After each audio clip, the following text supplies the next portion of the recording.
भारत का नाम अब दुनिया के उन 4 देशों में जुड़ गया है जो सॉफ्ट लैंडिंग में एक्सपर्ट है। पिछली बार चंद्रयान 2 की क्रैश लैंडिंग हुई थी, तब भारत को बहुत मायूसी हाथ लगी थी।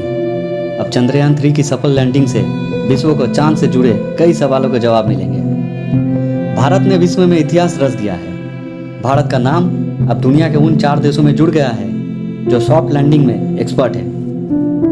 इसरो ने चांद पर परचम लहरा दिया है।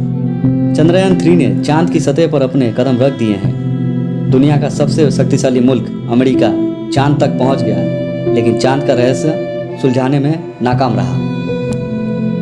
रूस चांद तक तो पहुंच गया, लेकिन चंद्रमा पर जीवन की संभावना है या नहीं, इस सवाल का जवाब तलाश नहीं सका। चांद पर चीन का अंतरिक्ष यान भी लैंड हुआ, लेकिन चांद की पहेली सुलझ नहीं सकी। भले ही भारत का चंद्रयान 2 मिशन लैंडिंग के वक्त फेल हो गया, लेकिन भारत के इस मिशन से दुनिया को पहली बार पता चला कि चांद पर पानी मौजूद है। इससे पहले चांद पर पानी की संभावनाओं को नासा सिरे से नकारा चुका था। अब पूरी दुनिया की नजरें भारत की चंद्रयान 3 मिशन से था। 23 अगस्त शाम के 6:04 में चंद्रयान 3 के सफल लैंडिंग के बाद पूरी दुनिया में चांद के लेकर इंसानी दिमाग में चल रहे एक एक सवाल के जवाब अब मिलने वाले हैं। बता दें कि बीते साल चांद को लेकर नासा से एक बड़े वैज्ञानिक की भविष्यवाणी आई थी।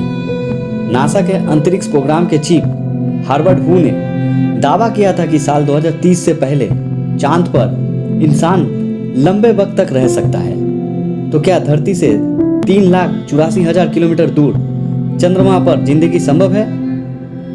वैज्ञानिक हार्वर्ड हू के मुताबिक साल 2030 से पहले चांद पर इंसान एक्टिव हो सकते हैं, जिसमें उनके रहने के लिए बस्ती होंगी और उनके काम में मदद करने के लिए रोबोट्स होंगे। इस दशक में हम कुछ लंबे कालखंडों के लिए चांद पर रह सकते हैं। वहाँ इंसानों को रहने के लायक जगह होगी, उनके पास जमीन पर रोबोट्स होंगे।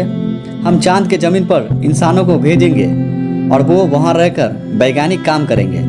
वैज्ञानिक बहुत जल्दी वहाँ के वातावरण में ढल जाएंगे। इसरो के पूर्व डायरेक्टर प्रमोद काले ने बताया था कि चंद्रमा के दक्षिण ध्रुव पर तापमान -230 डिग्री तक चला जाता है। इतनी कड़ाके की सर्दी में दक्षिणी ध्रुव पर चंद्रयान का काम कर पाना संभव नहीं है। यही वजह है कि 14 दिन तक जब दक्षिणी ध्रुव पर रोशनी रहेगी, तभी तक इस मिशन को अंजाम दिया जाएगा। सवाल यह है कि आखिर चंद्रयान 3 के चांद पर उतरने से क्या फायदे होने वाले हैं। नासा ने चांद पर इंसानी बस्ती बसने का दावा किया, लेकिन ये कैसे होगा, सवाल बड़ा है। इस सवाल का जवाब भारत का चंद्रयान 3 खोजेगा। वैज्ञानिकों की माने तो पूरी दुनिया की नज़र भारत के मिशन चांद पर टिकी हुई है, क्योंकि चांद के साउथ पोल पर सॉफ्ट लैंडिंग करने वाला भारत पहला देश बन गया है। अब बात करते हैं रोवर पर जो 2 पैलेट्स मौजूद हैं, वो क्या करेंगे। Laser induced breakdown spectroscope LIBS ये चांद की सतह पर मौजूद केमिकल्स यानी रसायनों की मात्रा और गुणवत्ता की स्टडी करेगा, साथ ही खनिजों की खोज करेगा।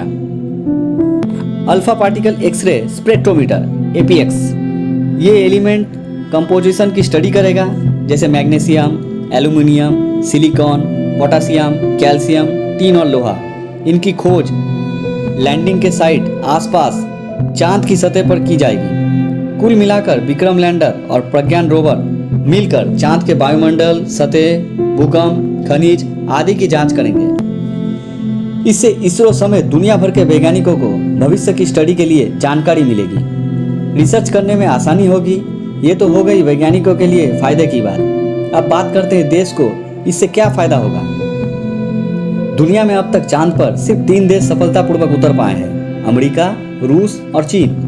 भारत ऐसे करने वाला 4था देश बन गया है और साथ ही दक्षिणी ध्रुव पर लैंडिंग करने वाला पहला देश बन चुका है। इसरो दुनिया में अपने किफायती कमर्शियल लॉन्चिंग के लिए जाना जाता है। अब तक 34 देशों को 424 विदेशी सैटेलाइट को छोड़ चुका है। 104 सैटेलाइट एक साथ छोड़ चुका है, वो भी एक ही रॉकेट से। चंद्रयान 1 ने चांद पर पानी खोजा। चंद्रयान 2 का ऑर्बिट आज भी काम कर रहा है। उसी ने चंद्रयान 3 के लिए लैंडिंग साइट खोजी। मंगलयान का परचम तो पूरी दुनिया देख चुकी है। चंद्रयान 3 की भी सफलता ने इसरो का नाम दुनिया की सबसे बड़ी स्पेस एजेंसी में शामिल कर दिया है।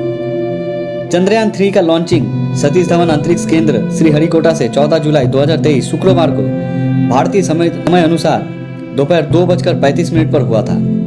चंद्रमा के दक्षिणी ध्रुव के पास की सतह पर 23 अगस्त 2023 को भारतीय समय के अनुसार 6:04 के आसपास सफलतापूर्वक उतर चुका है। वैज्ञानिकों की पूरी टीम 23 अगस्त की शाम से खुशी से झूम उठे, साथ ही पूरा देश भी खुशी से झूम उठा।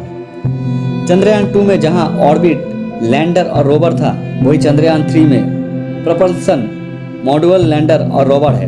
चंद्रयान 3 के लैंडर प्लस रोवर चंद्रयान 2 के लैंडर प्लस रोवर से करीब 250 किलो ज़्यादा वजन वाले हैं। चंद्रयान 2 की मिशन लाइफ 7 साल अनुमति थी, वही चंद्रयान 3 के प्रपल्सन मॉडल को 3 से 6 महीने काम करने के लिए डिज़ाइन किया गया है।